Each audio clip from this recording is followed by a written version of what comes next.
Maybe it's working. I said, well, what I want to talk about tonight, I'm going to try not to talk for an hour or anything like that. It's going to be more like 10 minutes, 15 minutes, 20 minutes, I don't know. But how to get more people to comment on your site is where I'm headed. So fundamentally, if you don't have a site, nobody's ever going to comment on it, right? And if nobody ever comes to your site, nobody's ever going to leave a comment on it. So we're back to very, very, very basics. The absolute simplest way to get more people to come to your website is to have more stuff for them to come see. Now, William and I were talking about this. You can pay people to come. You can push people to come. You can get on Facebook and shout for people to come. There's lots of ways you can even put a sandwich board on and strip naked, walk up and down Santa Cruz Beach saying, come see my photographer shoot. There's lots of ways to get people there. But fundamentally, if you need more stuff on your website for more people to come. If you don't, you're either content marketing, whereas your content goes to work for you as a marketing arm. I have content, I have a lot of it, it's on the website, it's searchable. People who are interested in that sort of thing come find me because my content does my marketing for me. The fewer the content, the lesser the content you have, the more you're inclined to market your content. So I have to do something to get people to notice. So it's content marketing where my content goes to work for me, or marketing my content where I go to work for my content. And lots of people will do that. They'll create a video, and it's really good. It's cool. And they'll spend hours and hours telling people to come look at their video. And they'll come, and then eventually it'll convert, and they'll make money off of it. But when you add up how much time it took for them to market that content and divide that by the conversion rate plus the money in, money out kind of a thing, it doesn't always add up very well.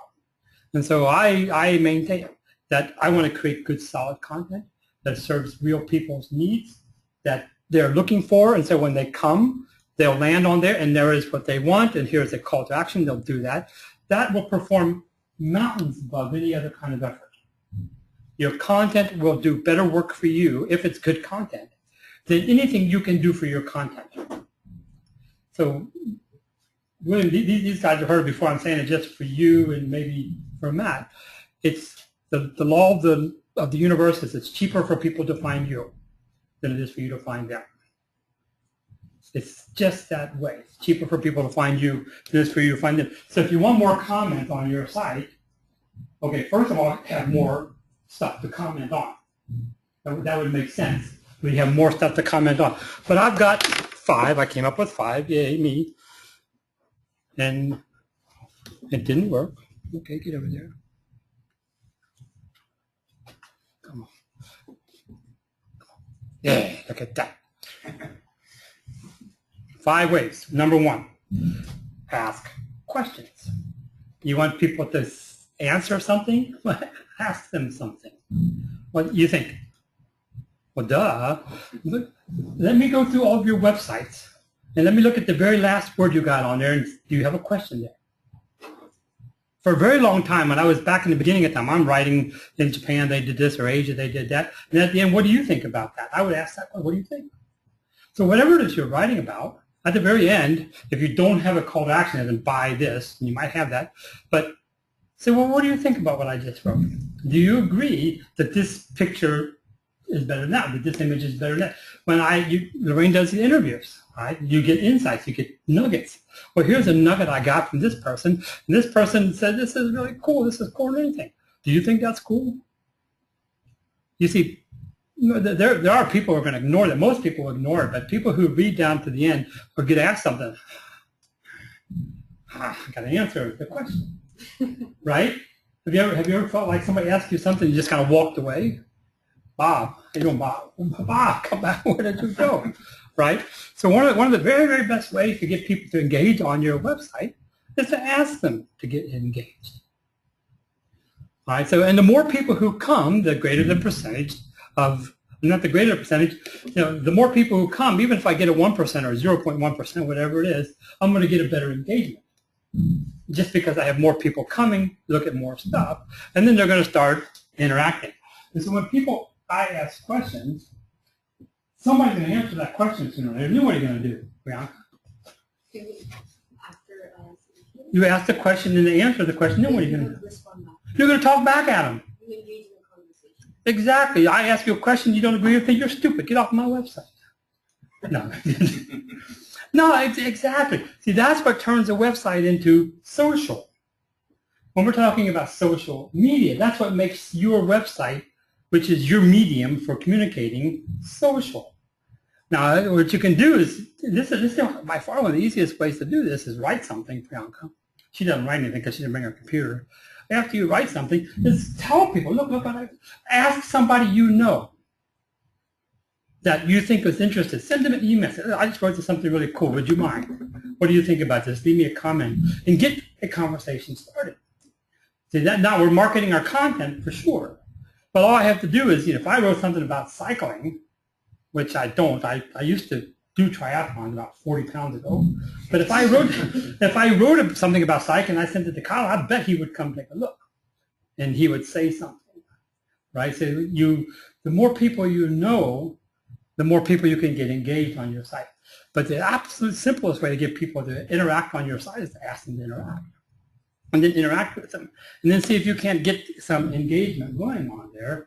And what's cool is every time somebody leaves a comment on your website, what will happen is I create a website, I got a title, I got stuff, and then I got a comment, I got a blank box. And I hit publish, get a bunch of HTML stuff showing up. That search in, I got HTML stuff. But I go put that in index numbers. The search box, do what search box do. And then somebody leaves a comment. Search box, like, dang it, I got to go see what they did because there's more stuff added to the bottom. Right? And then next time somebody leaves a comment, the search box says, that page keeps changing. And every time that page changes with something as simple as a comment, the search box will come back. Grab it and take it back and re-index it because the structure of the page has changed. There's more stuff there.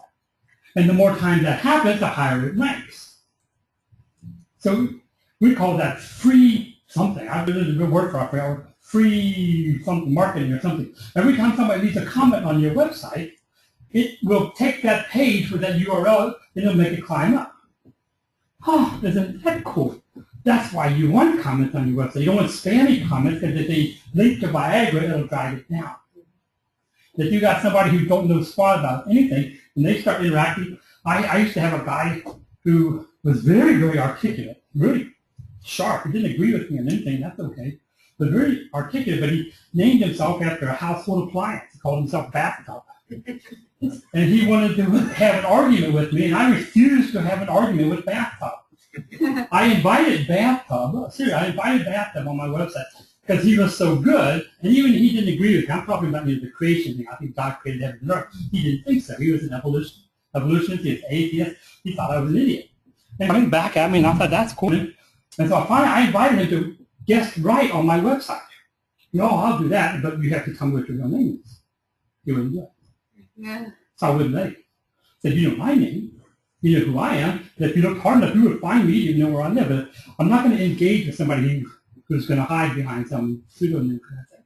But what I'm saying, every time he left a comment on my website saying how stupid I was for what I thought, all he did was make me rank higher the next time somebody looked for that topic. Now I'm stupid. Right? So you ask questions, you get people to engage. When people engage and you engage, other people engage. That'll cause you to climb up to the search engines. That's good stuff. Another one, stir the pot. I didn't get very creative on this, so I should have more pictures. I should have had a picture of a pot being stirred or something. What am I going to do? Or a big question mark, right? Yeah, controversy. Of course, be controversial. Well, doesn't do any good to be controversial if nobody can find your site. And how do they find your site? You give them more stuff to find. I'm going to say that a lot because nothing will beat having more stuff to find. When you have more stuff to find, then you can be controversial. I'll say something not obscene, it's not the right word, I'm in a church, right? I'll say something off the beaten path. Offensive? Now I don't want to be offensive because there's nothing wrong with taking an opposing view just because you can. So I met a guy today, and he's from Menlo Park, and we looked at each other. We kept looking at each other like we're really, really, I know you, but we didn't know who we were. We couldn't remember the life of us, but we saw each other before. We just kept looking at each other real strange. right? And then we finally hit on it. There was a Bible study kind of a thing at Palo Alto Church where they all got together and they talked about life issues. And what they wanted to do one night, they wanted to talk about gays, gays in the church and all that kind of stuff. And so they publicized and they marketed it, hoping that some gay people would show in and they could say, we love you, and try and, do, and that's a reasonable thing to do because, people think the church hates the gays, and that's true. We love everybody. We love everybody. We do. And so they tried to set that up, but nobody gay came.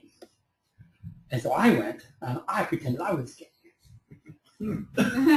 I did. And even the people who knew me thought, oh my goodness, I didn't know that about me. And wait a minute, it wasn't me I pretended that I had a brother or somebody who was gay. And I just pounded the daylights out of them, right? And all of a sudden they get mad at me. I'm sorry, don't get mad at me. I'm just trying to be, I have friends who ask me hard questions. And we in the church are not afraid of hard questions. No, we're not afraid of hard questions, but I asked them hard enough questions. They didn't really get mad, but they kind of got, all of a sudden it was silence. So what I'm saying is, I can take a contrary position, whether I agree with that or not. Just for the fun of it, just to see what kind of pot I can stir up. And there's nothing wrong with that. So if I'm going to take a contrarian position, what I'm going to do is I'm going to call out somebody that I know is somebody and say, hey, you, I'm talking to you. And see if I'll create a link to them. And see if I can get them to notice who I am. I say, hey, Chris, you're an idiot. I don't know. I don't say that. Yeah, I do. I'm embarrassed because I'm afraid Will's going to go tell Pastor David that Bill calls me. You promise you won't tell? You don't promise? You do promise? Oh, what's up? Okay.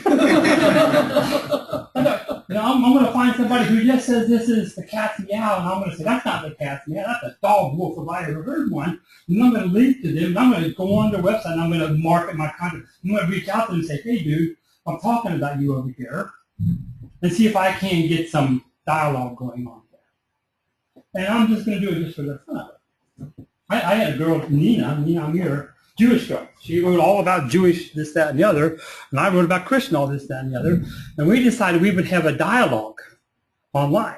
So she wrote on her website that I was blah, blah, blah, and I wrote on my website that she was blah, blah, blah, and all her readers came to see what it was I was saying about her, and all my readers went to see what she was saying about me. And we had a lot of range, because she's a good friend, and she doesn't like me, and no, I'm kidding. But you see, we can be contrarian. And that makes for good activity on your website, right? So we can poke another blogger. Poke another blogger. This is like what? Like Facebook thing, yeah. Find somebody else that you respect, that you've been following, or that you know about, and then write about them. And just, dig in deep and write about them in detail. Write about what they think. Write about what goes on in their life. Write about the stuff that they write about. Give your 2 cents about whatever it is they write about. Yeah, it's pretty hard for someone to write a bunch of stuff about me and then write about it and me not jump in there and say something in regards to that. Now, I'm not saying, call people idiots. I'm not saying just start a fight for fight's sake. But you can... Lorraine does this a lot, right? Interviews people who own websites in other places. And when she writes about them and puts it on their website, the theory is that I don't know if they do this for you, they should be telling their readers and their regular followers, look what Lorraine's saying over there about me. Do they do that? Yes. Does it work? Part of the deal. Does it work? Yes. No, you look at that.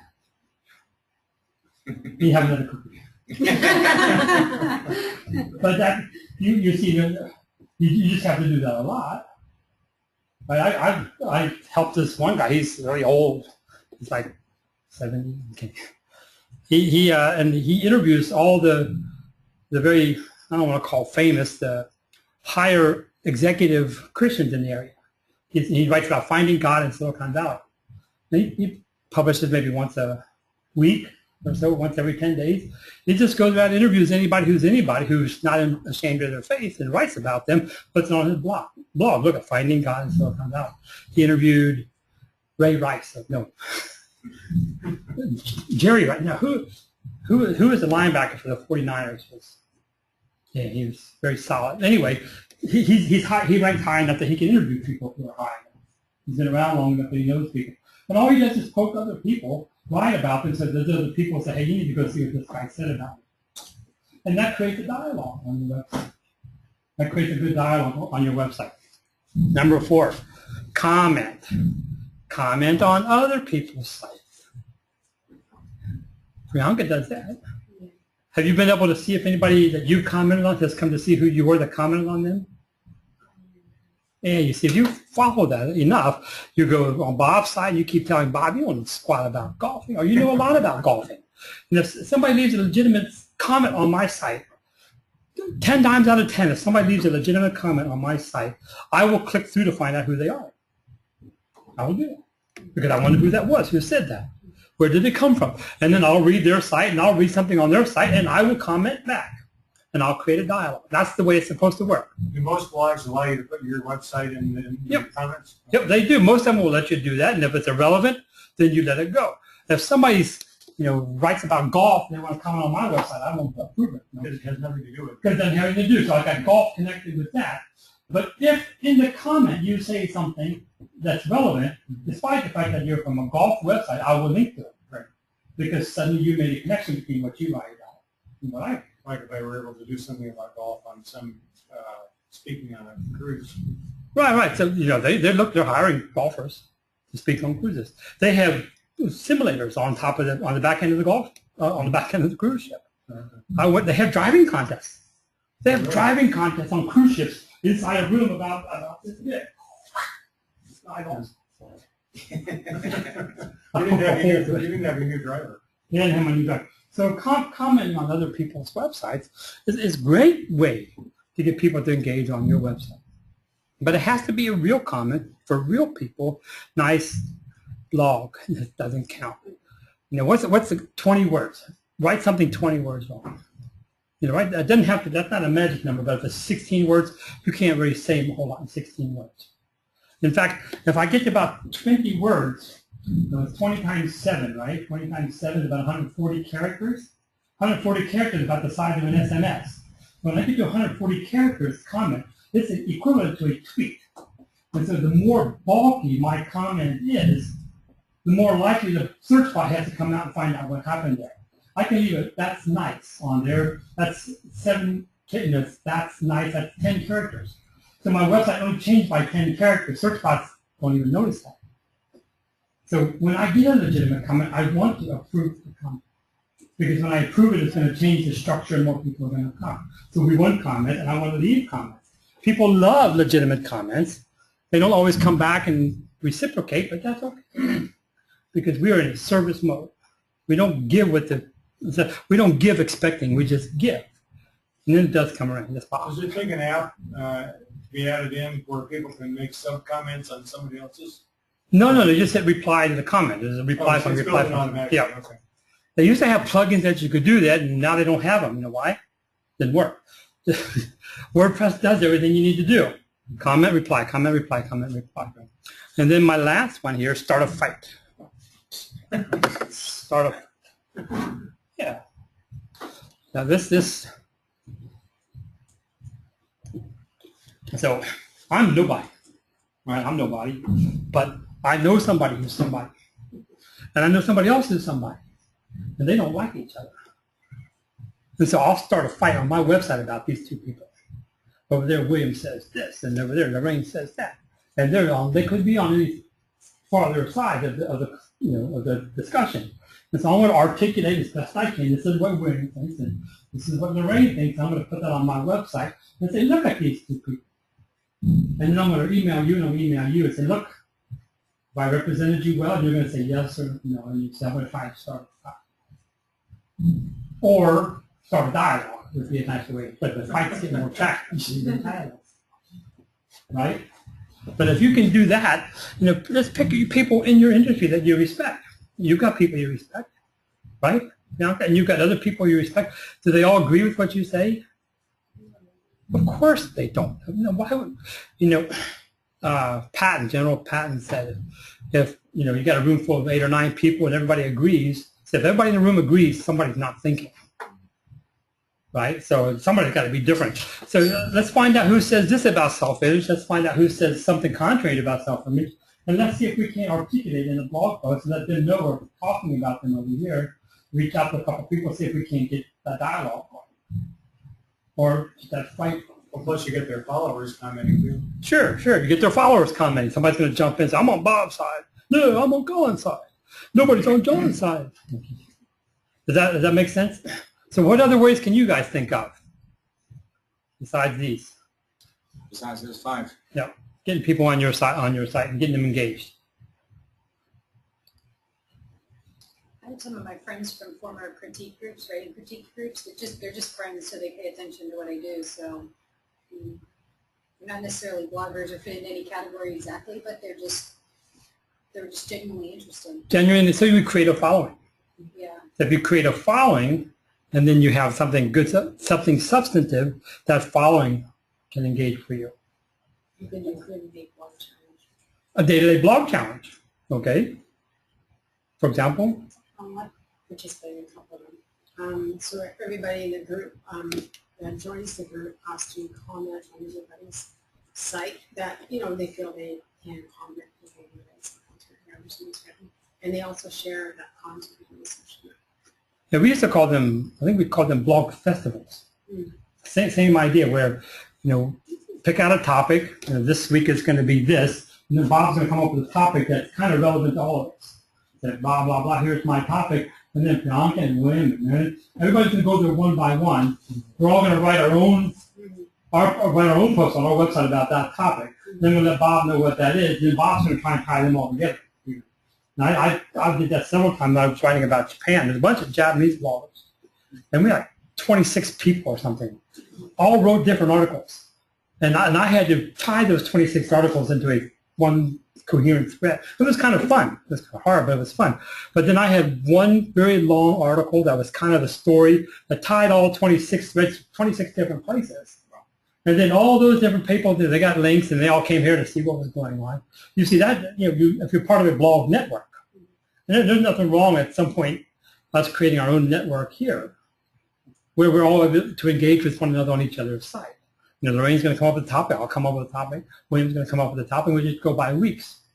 And then each week we all write about whatever Priyanka decides, self-image. That'd be hard. No, okay. Yeah, for me, I'll die on that one. But anyway. In golf, there's these high-end radar machines that measure everything that's going on with the golf swing and golf ball and everything. And there's 2 different brands, and some people get kind of heated on which one's better. And I want to put a complete list of all the people who use them, the teachers on both, of both of them, and that should get a lot of feedback, I would think, because I'm linking to every person who uses that at some point I will in the country and maybe even the world. Yeah, first you got to write something before you can write. Well, no, I know. That's why I haven't done it right away. I'm still writing other stuff. Yeah, there you go. So if you're talking about high speed, blah, blah, blah, do you know anybody who can do high speed photography? Watch cameras. Yeah, that's the way he does photography. Watch this bride and groom with a super fast kiss. That would be fun. I would love to see a slow motion, high speed kiss or something like that. What do I know, right? Well, what's your opinion on link roundups? It's kind of related to that, but I guess for me specifically, some people do a recipe roundup of 10 recipes they find for other bloggers, and then you make a post. And yeah, that's what I was saying I did for Japan. That's a great idea. But you would just link to other people, basically posts you and then ideally they find out about that and realize you're getting exposure. Well, you actually get in cahoots with these people before you create it. Okay. So when I had these 26 bloggers in Japan, I'll go back to 10. I had 10 bloggers in Japan. All 10, I picked the topic sumo or something, I don't remember. So each of those 10 people wrote something about sumo from their perspective. How did you start that? You just emailed them all directly? Well, yeah, it took a long time to get this, and then we all took turns, right? So I knew these 10 people were Japanese bloggers. I wrote about Japan. So I said, write about sumo. So each of those 10 people wrote something about sumo, and they sent me the links. All I got was the links. And I had to read all 10 of them.